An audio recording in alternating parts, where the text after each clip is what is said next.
Desaparecí a los 25 años y me encontraron 24 años después con este aspecto y solo 25 kilos de peso.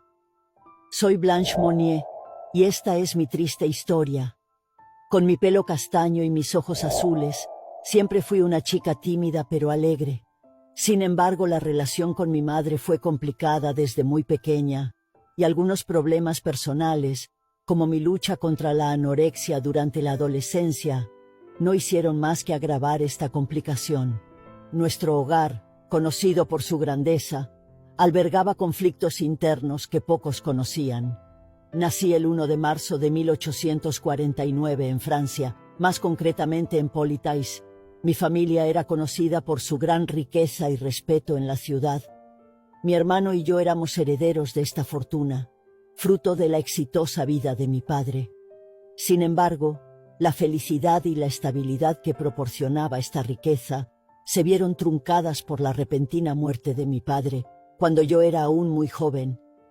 Nos dejó a mi madre, a mi hermano y a mí una herencia que teóricamente nos garantizaría un buen nivel de vida durante muchos años.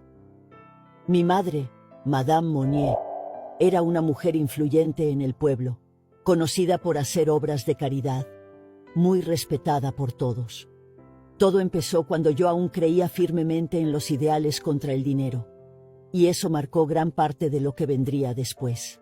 Desaparecí misteriosamente y pasaron los años hasta que casi todo el mundo se olvidó de mí, hasta que 24 años después la policía recibió una carta anónima. Era una denuncia de que le estaban pasando cosas horribles a una mujer en cierta casa de la ciudad. Cuando la policía fue a comprobar la dirección, era la casa de mi madre. Al principio no se lo creyeron debido a la buena reputación que se había labrado a lo largo de su vida. A esas alturas ya tenía 75 años, pero fueron a la casa a hablar con ella. Cuando la policía llamó a la puerta, tardaron mucho en contestarles, pero finalmente la criada abrió la puerta y mi madre bajó a hablar con ellos. Entonces le explicaron lo de la carta y ella empezó a decir que eran tonterías, que allí no pasaba nada. Pero uno de los policías recordó que años atrás yo había desaparecido. Empezó a sospechar mucho y decidió registrar la casa, mientras los otros dos policías se quedaron en el salón con mi madre. Cuando subió con la criada, empezó a oler un olor muy fuerte que salía de una de las habitaciones, que estaba completamente cerrada. La criada se resistía a abrir la puerta. Decía que mi madre se pelearía con ella. Entonces el policía llamó a los demás compañeros y echaron la puerta abajo. Era un desván oscuro, con una sola ventana cubierta con una cortina muy pesada. El suelo estaba sucio, y allí estaba yo tumbada en una cama hecha de hierba. La escena era tan espeluznante que uno de los policías se desmayó al verme allí en aquellas condiciones inhumanas. Había restos de comida estropeada, heces, orina y mucha suciedad.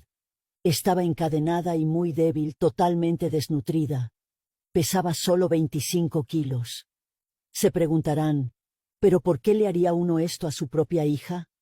Resulta que a los 25 años me enamoré de un abogado que era mayor que yo, y para colmo, era pobre. Empezaron a correr rumores en el pueblo de que pronto me quedaría embarazada y me casaría con un pobre. Mi madre era una mujer orgullosa y no aceptó mi decisión. Así que un día me dopó y le pidió a mi hermano que la ayudara a encerrarme en esa habitación y pasaron los años. No cambié de opinión. No acepté de ninguna manera casarme por intereses económicos, y ese fue mi triste final. Pedía ayuda a gritos, pero nadie me ayudó. Mi hermosa juventud y mi vida fueron destruidas.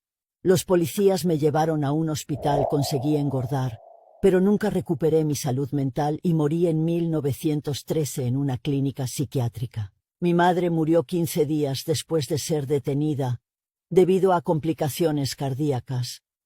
Mi hermano fue condenado a 15 años de prisión, pero pronto fue liberado. Él logró engañar a los jurados, alegando que todo era culpa de mi madre, aunque él también vivía en esa casa y nunca hizo nada para ayudarme y seguía diciendo que yo estaba loca, que quería quedarme allí en esa situación durante tantos años. Hasta hoy no se sabe quién envió la carta de denuncia, pero mi caso sigue generando revuelta porque nadie pagó por el mal que me hicieron.